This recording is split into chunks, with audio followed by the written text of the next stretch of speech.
आज हम लोग NaHCO3 क्लास 10 में हम लोग भस्म और लवण लेसन 2 है ना हो। लेसन 2 में हम लोग हैं फिजिक्स है ना, केमिस्ट्री। केमिस्ट्री में हम लोग हैं NaHCO3 सोडियम बाइकार्बोनेट या सोडियम हाइड्रोजन कार्बोनेट या खाने का सोडा। इसके बारे में आज जानेंगे कि क्या होता है। तो सोडियम बाइकार्बोनेट का सूत्र होता है NaHCO3। सोडियम बाइकार्बोनेट या सोडियम हाइड्रोजन कार्बोनेट या खाने का सोडा, इसका सूत्र होता है NaHCO3। अब इसका निर्माण कैसे होता है बच्चों? तो सोडियम क्लोराइड और NH3 और H2O, मतलब कि सोडियम क्लोराइड का संतृप्त जलीय अमोनिया के साथ में जो विलयन बनता है उसको ब्राइन कहते हैं। क्या कहते हैं? ब्राइन। ब्राइन में CO2 गैस को मिलाया जाता है, प्रवाहित किया जाता है, तब अमोनियम क्लोराइड बनता है NH4Cl प्लस NaHCO3 में सोडियम बाइकार्बोनेट की प्राप्ति होती है। इसी को निर्माण में आप थोड़ा सा डिटेल में अपने नोट्स में लिखिएगा। नोट्स में तो ऐसे लिखिएगा, क्वेश्चन जब अगर आएगा तो इसको आप पहले इसको लिख करके नीचे लिख सकते हैं कि सोडियम क्लोराइड के अमोनिया का संतृप्त जलीय विलयन जिसे ब्राइन कहते हैं, माने NaCl plus H2O plus NH3, जिसको ब्राइन कहते हैं, में CO2 गैस को प्रवाहित करते हैं, तब अमोनियम क्लोराइड NH4Cl और NaHCO3 सोडियम बाइकार्बोनेट का निर्माण होता है। गुण क्या है? तो इसका जलीय विलयन क्षारीय होता है। किसका? NaHCO3 की बात हो रही है, खाने वाली सोडा की। इसका pH मान 7 से अधिक होता है। अम्ल के साथ जब मिलाते हैं इसको तो लवण बनाता है, कार्बन डाइऑक्साइड और जल का निर्माण करता है। कैसे? देखिए NaCO3 प्लस HCl बराबर क्या हो रहा है? NaCl ये एक लवण है ना, और CO2 गैस और H2O। चौथा गुण है कि NaCO3 को जब गर्म कर देंगे, ये डेल्टा से गर्म का चिन्ह है, तो सोडियम कार्बोनेट में धावन सोडा, धोने की सोडा का सूत्र है प्लस H2O प्लस CO2। इस सोडा एस भी कह सकते हैं क्योंकि इसमें H2O नहीं है, हाँ अनाद्र है। तो हाँ 10H2O जब हो जाएगा तब वो धावन सोडा हो जाएगा, Na2CO3 10H2O। तो यहाँ पर Na2CO3 बनाता है, H2O बनाता है, CO2 गैस निकलती है। मोटा मोटी आपको पूरा ऐसे शॉर्ट में याद रखना है, डिटेल में आप वहां पर लिख सकते हैं इसी बात को बढ़ा के। अरे बात समझ में। उपयोग पहला, बेकिंग पाउडर बनाने में। बेकिंग पाउडर क्या है भाई?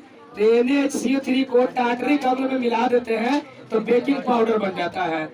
यही टार्टरिक अम्ल जो है अगर नहीं होगा, पाव रोटी सबको कड़ा कर देगा, स्वाद को तीखा कर देगा।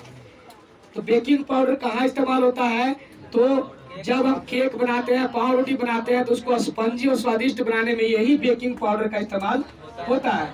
वहाँ अभिक्रिया के फलस्वरूप CO2 गैस निकलती है। वो अभिक्रिया कैसे होती है समझिए। NaCO3 प्लस H प्लस, ये टार्टरिक अम्ल से आया हुआ है, और CO2 निकलता है, H2O निकलता है, सोडियम टार्टरेट वहाँ बनता है। समझ गए? तो इस तरह से ये CO2 जो गैस निकलता है वो बुलबुले की तरह निकलता है और उसके आटे को ऊपर की ओर फुलाते हुए ले जाता है, जिससे वो स्पंजी हो जाता है। तो हाँ, तो बेकिंग पाउडर यहाँ पर क्या कर रहा है? काम क्या कर रहा है? पाव रोटी या केक को या इडली डोसा आदि को स्पंजी बनाने का काम करता है, स्वादिष्ट बनाता है। तीसरी इसकी उपयोग है कि पेट की अम्लता को कम करने में। अम्ल की मात्रा के 1% से अधिक हो जाता है पेट में, तो उससे हमको क्या होता है? अल्सर हो जाता है या अपच की बीमारी हो जाती है। तो उसको बचने के लिए एंटासिड माने क्षारीय चीजें ली जाती है। जैसे बाजार में एक इनो लवण करके बिकता है, हाँ, तो इनो लवण जो है वो NaHCO3 प्लस सिट्रिक अम्ल का मिश्रण होता है। ऑब्जेक्टिव में भी पूछ देता है कि इनो लवण किसका किसका मिश्रण है, तो NaHCO3 प्लस सिट्रिक अम्ल का है। तो यहाँ इस्तेमाल होता है, मतलब पेट की अम्लता को दूर करने के लिए भी खाने वाला सोडा इस्तेमाल किया जाता है। चौथा, अग्निशामक यंत्र में इस्तेमाल होता है यह खाने वाला सोडा। कैसे? तो जो आप पेट्रोल पंप इस सब पर जो बड़ा बड़ा टंकी लाल लाल देखते हैं रखा हुआ, आग बुझाने वाला अग्निशामक यंत्र DCP, इसको dry chemical powder fire extinguisher कहते हैं।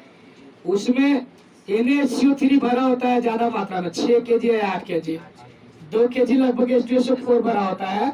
वह जो है ना, अभी समझिए पहले बात को, इस तरह से एक बोतल होता है, इस बोतल में कम मात्रा में H2SO4 भरा होता है और ये पूरी टंकी है, समझ रहे हैं ना। इस टंकी में पूरा जो है वो ज्यादा मात्रा में भरा होता है NaHCO3 और यहाँ पर पिनअप ऐसे रहता है, ये नॉब लगा होता है और इसमें से पाइप निकला रहता है और एक नोजल जैसा रहता है बना हुआ। आ रहा है बात समझ में? ये क्या होता है, नोजल जैसा रहता है बना हुआ। आप इसको अग्निशामक यंत्र समझिए। तो ये नोजल जब ये निकालते हैं तो ये टूट जाता है आपस में, बोतल टूट जाता है तो इन दोनों मिल जाता है 2NaHCO3 प्लस H2SO4, तब बनता है Na2CSO4। Na2SO4 सोडियम सल्फेट, इसमें से पाउडर के रूप में निकलता है Na2SO4 और इसी में आता है H2O, इसी में आता है CO2। एक अभिक्रिया करा के संतुलित किया गया 2-2 से, मतलब कि यही सोडियम बाइकार्बोनेट जो इसमें भरा है और ये H2SO4 इसमें भरा है, दोनों आपस में मिलके सोडियम सल्फेट बनाते हैं और इस नोजल से स्पीड में पाउडर निकलता है और उसमें नमी भी रहती है जल के रूप में और कार्बन डाइऑक्साइड भी रहती है, जिससे आग बुझ जाता है। समझ में आ रहा है? तो इतना आपको अलग से बता दिया, लेकिन आपको जनरली इतने बताना है कि अग्निशामक यंत्र में भी इसका उपयोग होता है। तो ये आपको एक बार बता दिए कि कैसे कैसे होता है। एक बार 2 बार वीडियो भी देखेगा तो याद हो जाएगा, है ना। बंद करो भाई।